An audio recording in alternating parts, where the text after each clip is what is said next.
Welcome back to Native Strength. I'm your host, Hayapecia Lee, Cherokee Blessed Woman. In the next 8 episodes of this series, we'll examine the wheel of life and how we use both positive and negative male and female energy in all 8 directions. Now, I know this sounds confusing, so we'll take it one step at a time. Most medicine wheels start in the south, so we'll start there. As I discussed in my books, this direction stands for many things, but one of the most important is perspective. I'll give you a quick example of what I mean by that. There was a young man who was on his way to work when he saw a woman in the car next to him at the stoplight. Her car was new.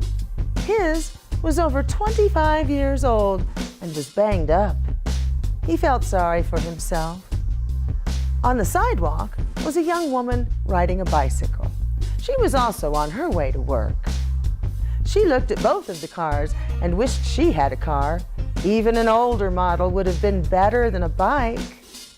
Across the street was a young boy who was on his way home. He saw the girl on the bike and wished he had one. It would have made his commute much easier and quicker. Above the street was a window. At the window, a woman sat in her wheelchair, looking down on the scene below. She wished she could go out for a walk, like the boy on the sidewalk.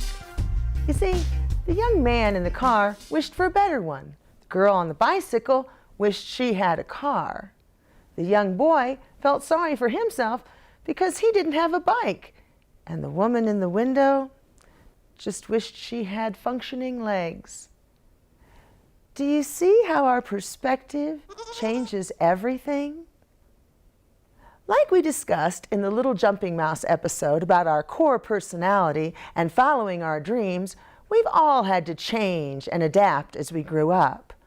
Our parents taught us that we can't simply take what isn't ours, that screaming and crying in public is unacceptable behavior, and that we sometimes must hide our feelings in life to get by.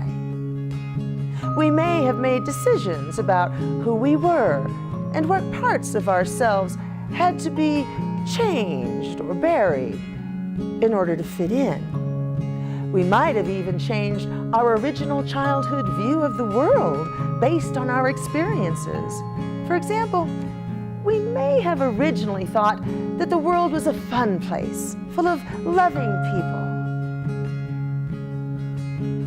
When we were confronted with cruelty, abuse, or bullying from adults and people in positions of power for the first time, we may have altered our perspective.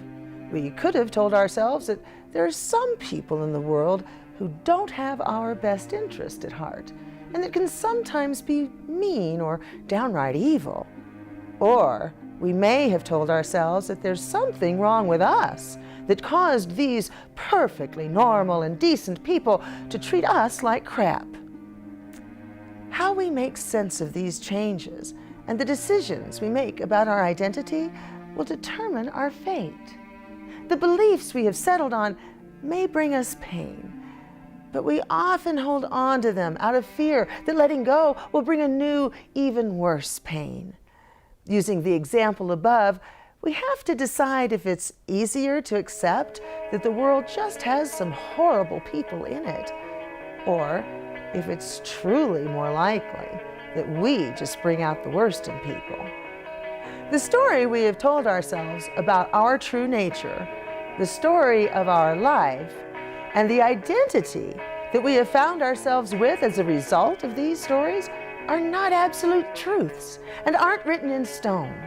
We can choose to change them.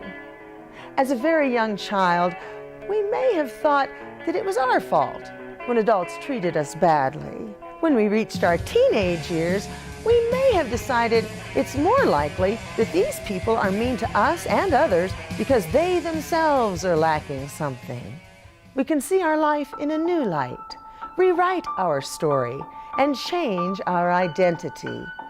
We have the answers right in front of us to our questions if we just take the time to see. The animals show us by their example. Consider the lobster.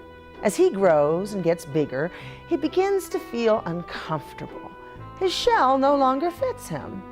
He finds a safe rock to hide under and sheds his outgrown shell.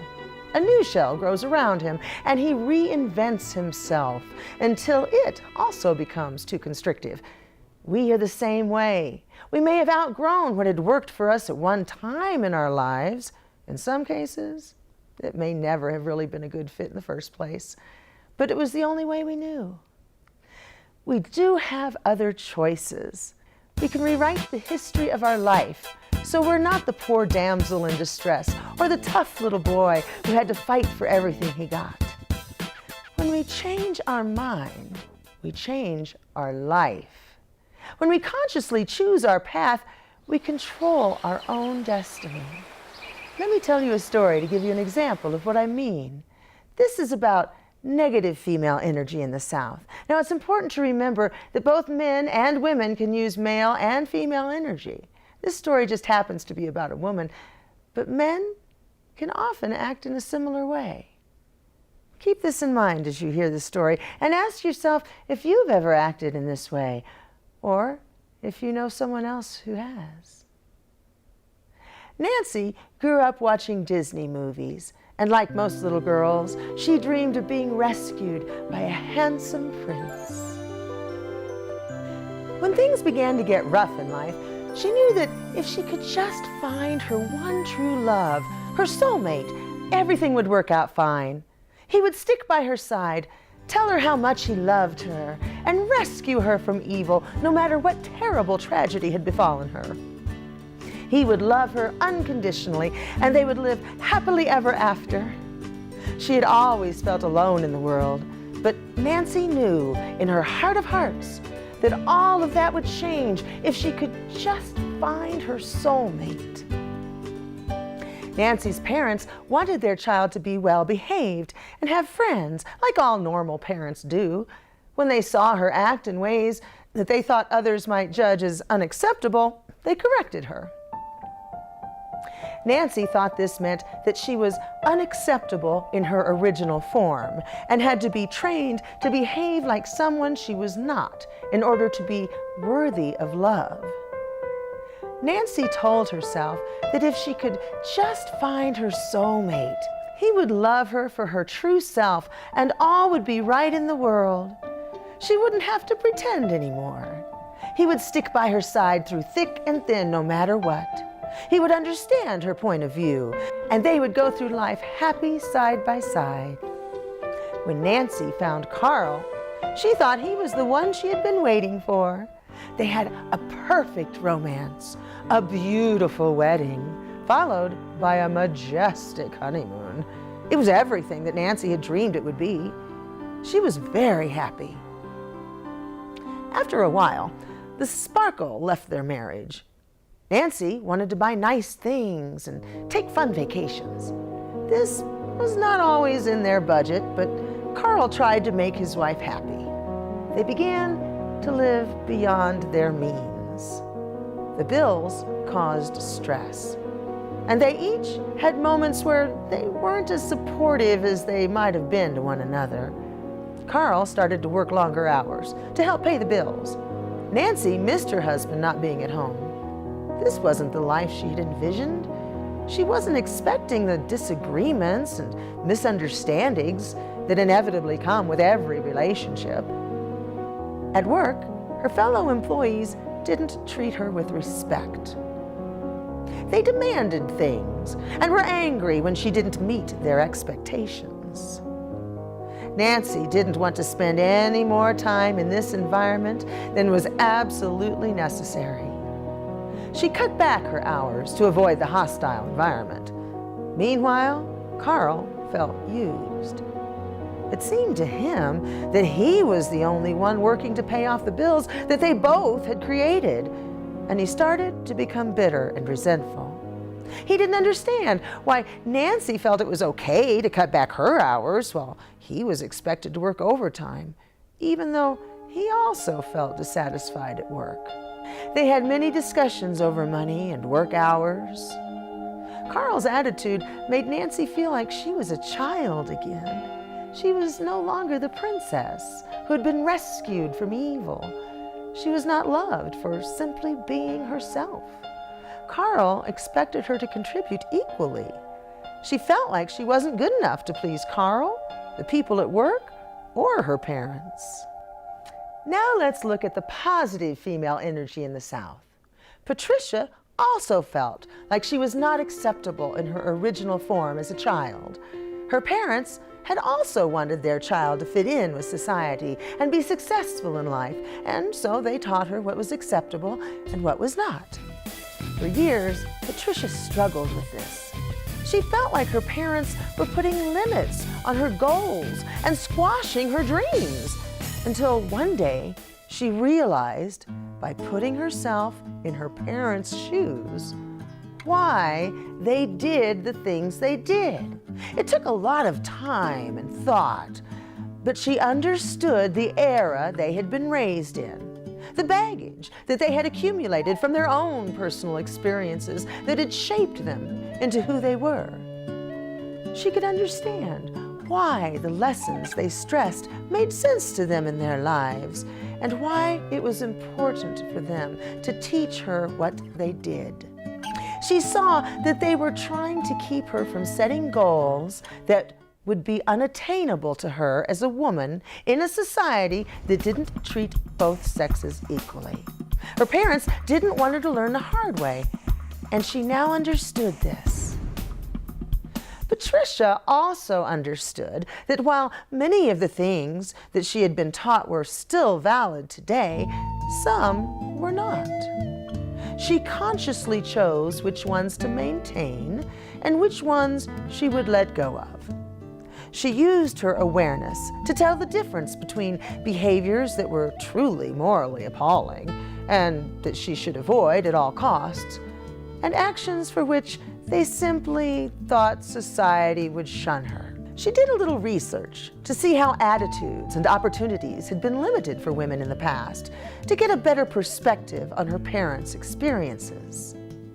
She reasoned that children naturally try out behaviors and personalities as part of the discovery process, and she knew she had tried on some ugly masks as part of the process of learning who she really was.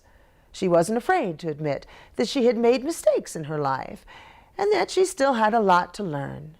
She knew that this was the only way to acquire knowledge. If one doesn't recognize that they are ignorant, then there can be no hope of education.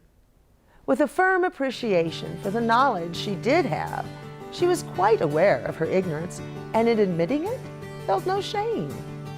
It was because of this attitude that she was able to ask questions of people without fearing that they would think she was stupid. Quite the contrary. People loved talking to Patricia because she always asked them about things they knew about, and this made them feel good about themselves. People loved sharing their knowledge. Because she wasn't afraid to ask, she had learned a lot of valuable information on a variety of things in a relatively short life. This made it easy for her to connect with just about anyone and find common ground. People respected her. Now let's take a look at negative male energy in the South. Now remember, both men and women use male energy, and it can be either positive or negative. Noah grew up in a rough neighborhood. He had learned the hard way that the only way to get through life was to be tough as nails. He played hard, but he worked even harder. He was always pushing to expand his business and crush the competition. He pushed others just as hard as he pushed himself, and most people did not appreciate that. After serving his country, he felt he had earned the right to a little respect from his friends and family and countrymen.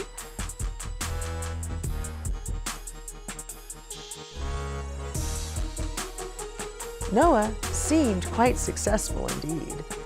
However, Noah couldn't keep a girlfriend very long. They always complained that he was too tough, too macho, and that he wouldn't let his true feelings show. But this is how he grew up. This is how he survived combat. And this is how he became a successful businessman. He just had to find the right woman who would appreciate him for who he was. Noah's parents tried to remind themselves that their son was a successful businessman, but there was no denying the pain they felt when he neglected to call for months on end. Their conversations were always about work and success, and never about how they were feeling or if things were going okay in their world. Now, Noah did miss them and love them terribly, but he knew that showing it was a sign of weakness.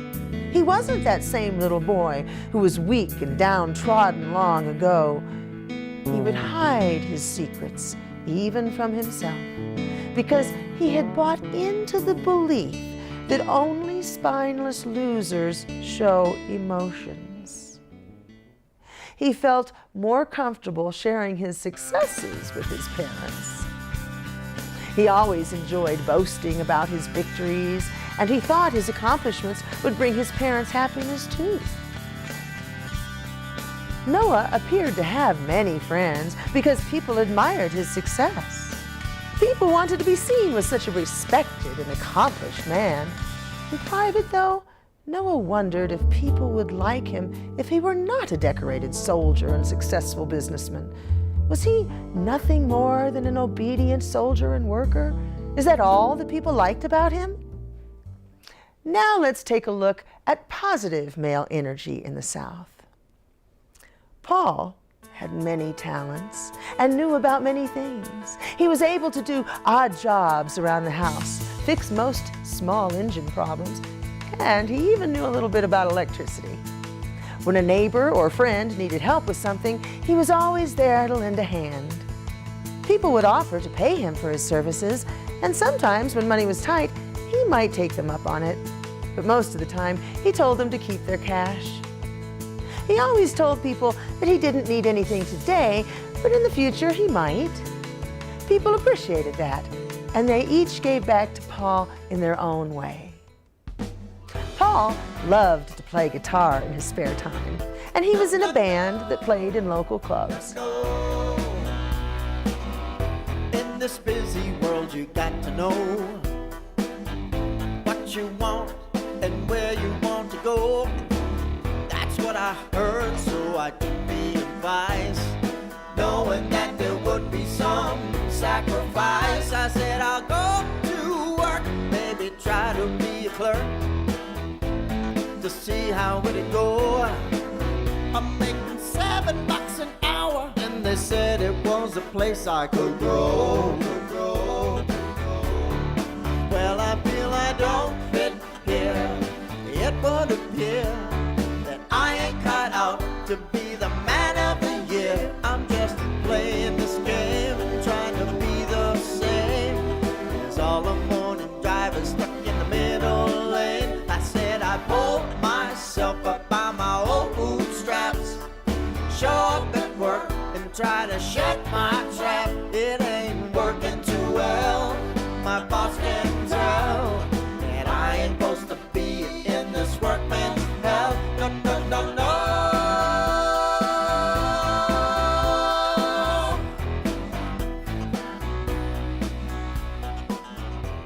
I'm calling to He would have loved to have been a successful musician, and he kept working at his skills while doing the necessary things to make a living. But he didn't expect to go very far. He was happy just to play with his band, and if that was all that ever came of it, that would be fine with him. Paul's wife was supportive, and together they made sure he had time to take advantage of what few opportunities came his way. One day, one of Paul's neighbors that he had helped out in the past came to visit. An old high school friend of the neighbor's was now a big shot in the music industry. Paul's neighbor wanted to show his appreciation for all that Paul had done for him. The neighbor told Paul he remembered how he had helped him with his drywall, changed a light socket, and had saved him even more money by helping to change the oil in his truck. The high school friend and Paul's neighbor had never really been close. In fact, he was kind of a bully back then. But since Paul had gone out of his way to help the neighbor felt he owed it to Paul to go out on a limb. He contacted his old high school classmate about Paul's original music. The old schoolmate listened to some tracks and liked what he heard. Now, while he didn't become an overnight success, he did get a nice little recording contract and a handful of endorsements from companies that make amplifiers and guitars.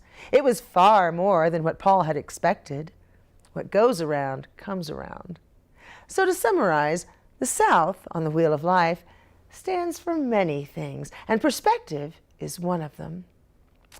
Here's a short story for you. There were 4 blind men in a room.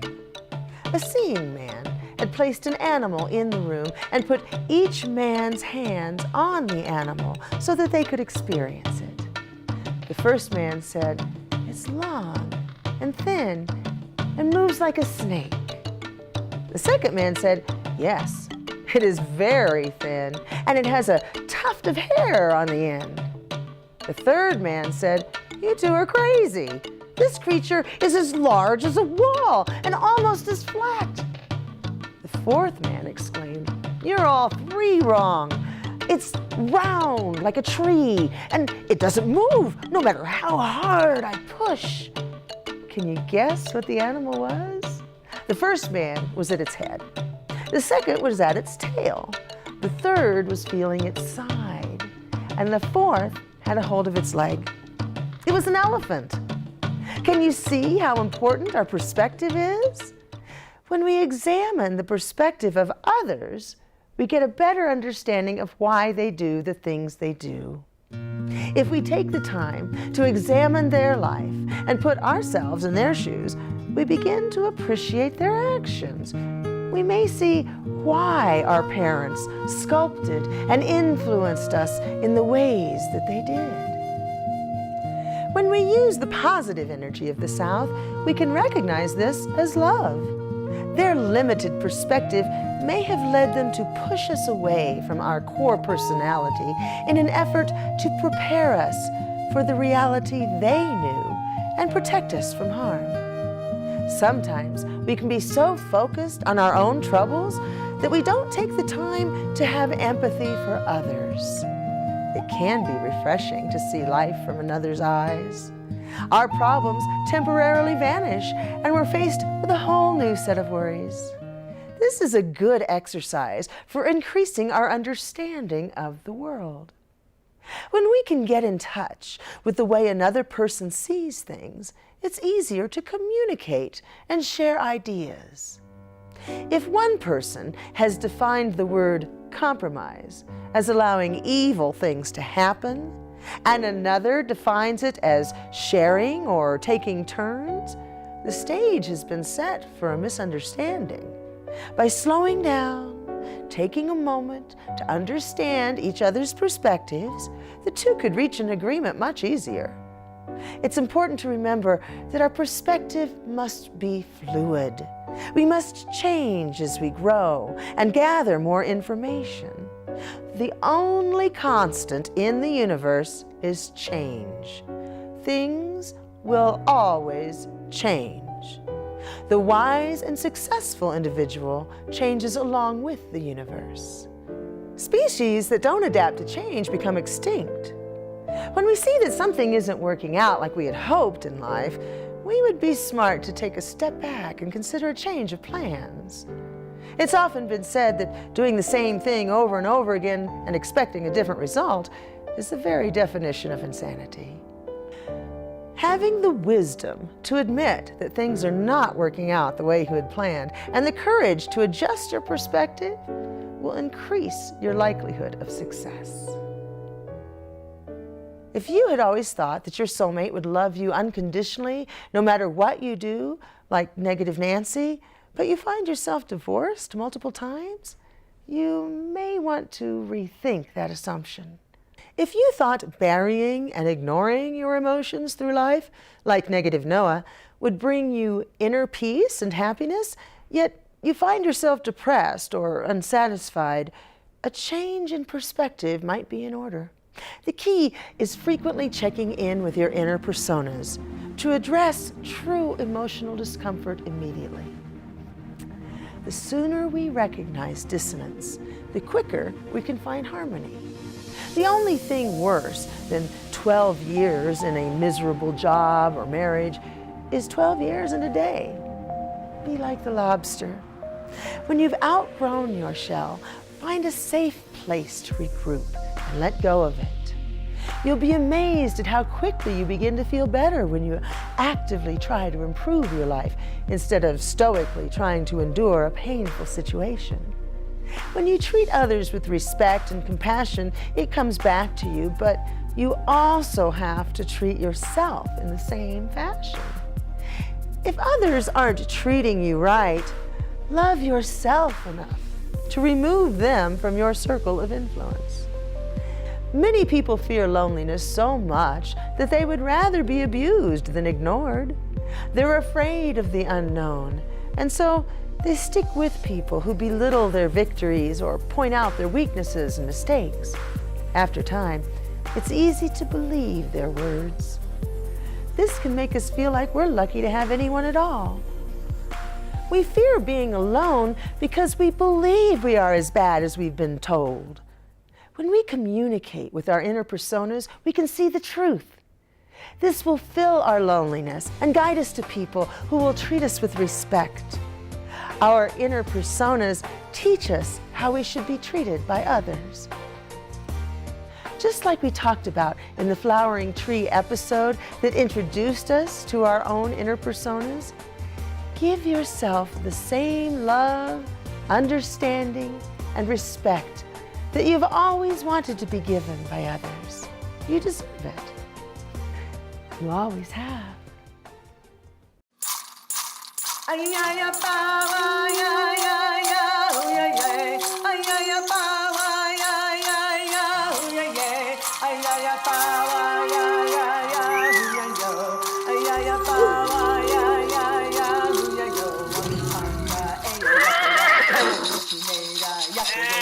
Oh,